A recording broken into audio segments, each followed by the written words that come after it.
Hi Virgo, ito na po ang inyong reading. Anong payo ang kailangan mong marinig bago pa man matapos ang taong ito, 2025.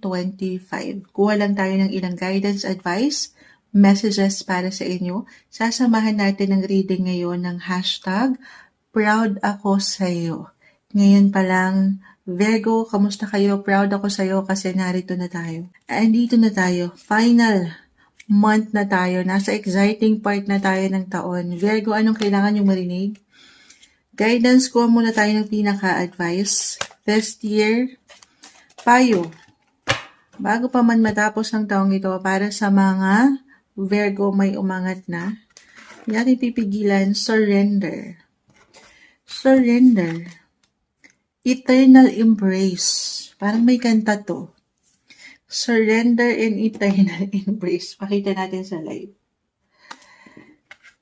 Anong kanta yun? Wag na, hindi natin kakantahin. Live na live po tayo, pero clarify natin ha. So, dyan pa lang.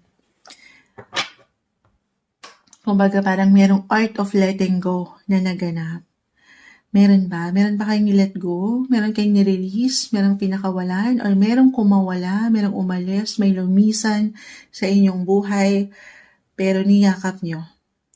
Embrace. Eternal embrace. Ayan o. English kasi. Ano na yan, Moonchild? Niyakap nyo itong mga pagkakataon, tao, sitwasyon, posisyon. Tayo po ay general reading. I feel dyan pa lang with your cards na dumaan kayo sa ilang pagbabago or may mga pagbabago kayong naramdaman. Pero hindi nyo pinigilan. Sumabay kayo. Niyakap nyo ang mga pagbabagong ito. May pagtanggap. May pag-let go. Okay, sige. I-clarify natin anong payo ang kailangan marinig ng isang Virgo. Bakit ito po ang bumagsak? Bago pa man matapos ang taong ito, energy check tayo. Anong kailangan marinig nila? Guidance po para sa mga Virgo. Message. Message para sa mga Virgo. Anong kailangan marinig? Seven of Swords. Two of Cups. 7 and 8 of Swords. So, anong nilet ko? Unang-una sa akin nakikita dito pa lang, nilet go nyo na. Sinurrender nyo na lahat sa kanya, sa taas. Yung ilang hindi magagandang pangyayari, syempre pa, na inyong kinaya, pinanghawakan nitong mga nakalipas na buwan. For some of you, meron bang niloko? Meron parang hindi naging totoo. Ganyan. Or meron bang umangat na katotohanan, pero pinaangat nyo na lang sa kanyang lahat. Ipinagpasa Diyos nyo na lang, kumbaga. Let go and let God. You just go with the flow, yung energy. Kasi nga may pagtanggap, may pagyakap. For some of you guys, tayo po ay general message. Of course, sa lawak ng buhay at sa tagal ng ilang buwan na daan ito, Virgo, kahit pare-pareho kayo ng sign, depende ito sa sitwasyon, ito yung umangat una dito. Sa ilang medyo hindi nagkaroon ng okay na sitwasyon, especially po sa relasyon. Na may kaugnayan po ba ito sa pera, may tensyon. For some of you, may challenge akong nakita. Or parang may pagbabago kayong kinaharap dyan, pero nasa bayan nyo. Still, andito, parang balance pa rin. For couples in a relationship, hindi man naging magaan itong mga nakalipas na buwan. If ever, meron kayong hindi pagkakaunawaan, eto na, nanlaban naman kayo. Sinurrender nyo lahat, niyakap nyo pa rin, kahit minsan di kayo nagkakatagpo ng pagkakataon. Or umaangat yung ilang differences talaga. The Two of Cups ay narito. Or for some, Moonchild, wala na, nilet go ko na. Ayan. Para sa ilan, sinurrender nyo na kasi minsan, eto kasi yung pinaka-advice, guys.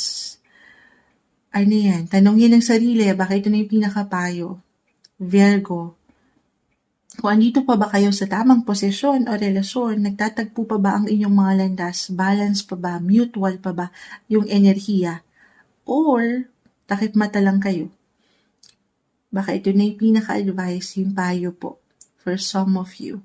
Do some reflections, especially pagdating sa inyong relasyon, or lalo pa kung andito kayo sa halimbawa, kasi para meron akong nakikitang pera rin involved na pera for some of you. If this connected, shared finances, kumbaga hindi lang kayo magkapareha, pero hindi lang kayo andito sa personal na relationship, pero magka-partner din kayo sa business or sa ilang ari-arian. Yung ganong energy na nakukuha ko sa inyo, Virgo. So, this is something na, of course, pagnilay-nilayan, pag-usapan, paangatin, patuloy na paangatin ang katotohanan. Okay, baka ito yun, kailangan yung i-release, i-surrender, yung truth, patuloy na pagiging totoo sa relasyon. Add pa tayo, Virgo, bago pa man matapos ang taong ito, bakit ito yung bumabagsak? Clarify lang natin, Knight of Cups, King of Swords. Moving forward din po yung energy sa mas matalino na. Proud ako sa'yo, Virgo, kasi hindi man naging madali. Minsan, maaaring kayo ginulat din ng ilang pagkakataon sa inyong buhay, pero patuloy kayong yumayakap or patuloy yung niyayakap ang pagkakaiba or anumang hinahandle sa inyo ng buhay. Pinanghawakan nyo ito practicality or yung pagiging matalino nyo, diskarte, at the same time yung mga puso nyo.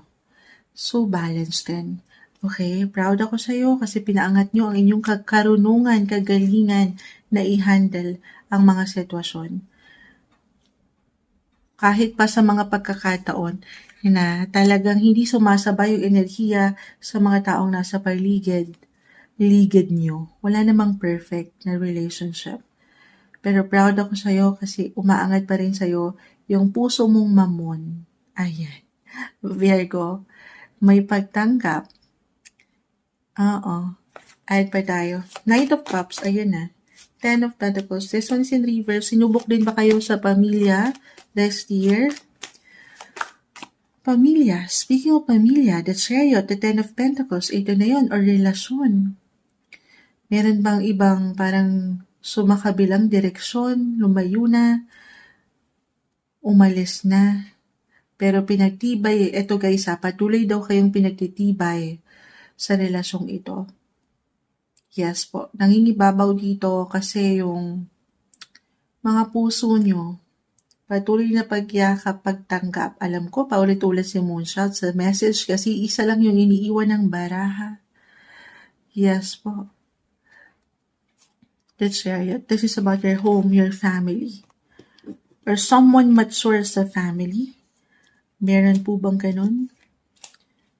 If ever may tension or talagang merong, kumbaga, sinurrender niyo na ito sa kanya, sa taas.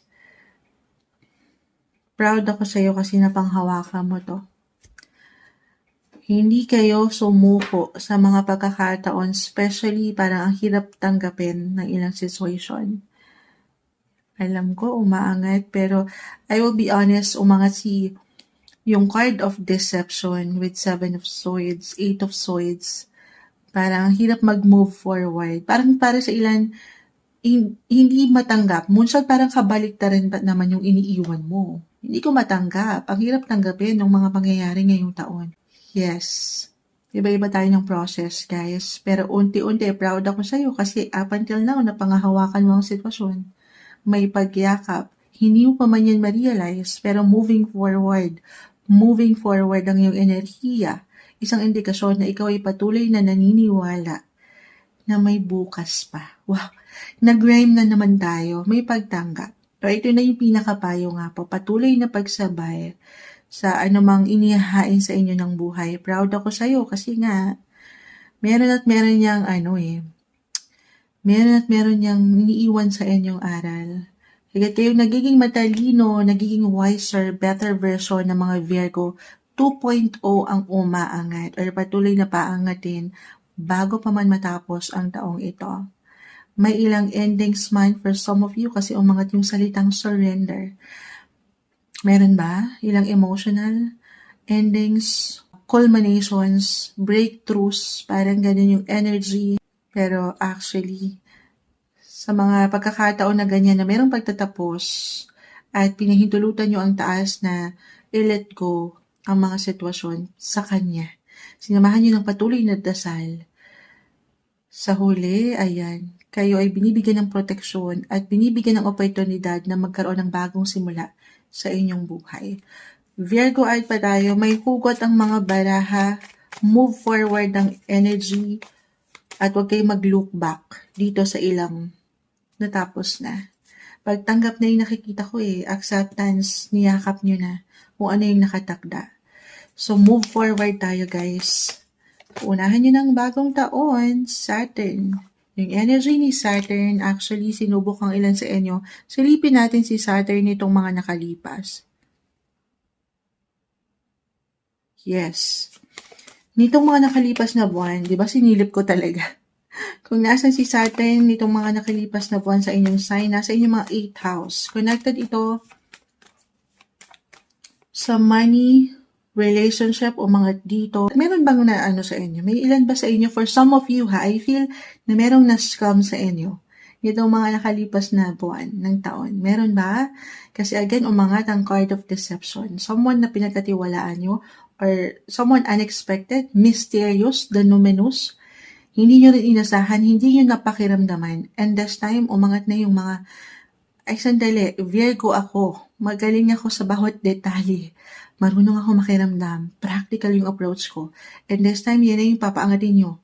Matalino na kayo sa inyong pamamaraan. Hindi na kayo agad magtitiwala agad. Higit na kayo pinagtibay ni Saturn. Umangat yung wisdom. Kita nyo. Matalino na raw kayo ngayon. Patuloy nyong gamitin yan. Okay, or other messages for some of you, sabi ko, masculine yung energy, father figure sa family or guardian appearance. Meron po ilang ganap dyan.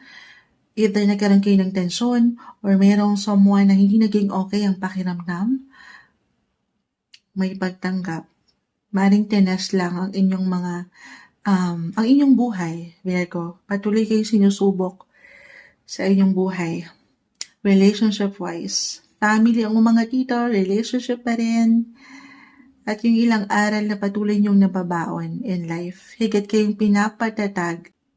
Ayan. Napaano na si Moonshine. Itong mga task na to guys. Challenges, yung difficulty.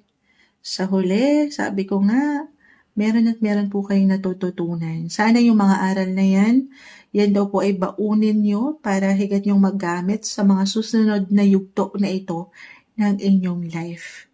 Patuloy na pagsabay. Go with the flow, let go, and let God. Let things flow naturally. Nang mas better na, sabi ko nga, mas matalino na yung approach this time. Ito yung umaangat. Payo na marahil ay kailangan yung marinig. Proud ako sa'yo, Virgo, at ang tatag mo pa rin sa kabila ng ilang ganap na ito nitong mga nakalipas na buwan ng taon.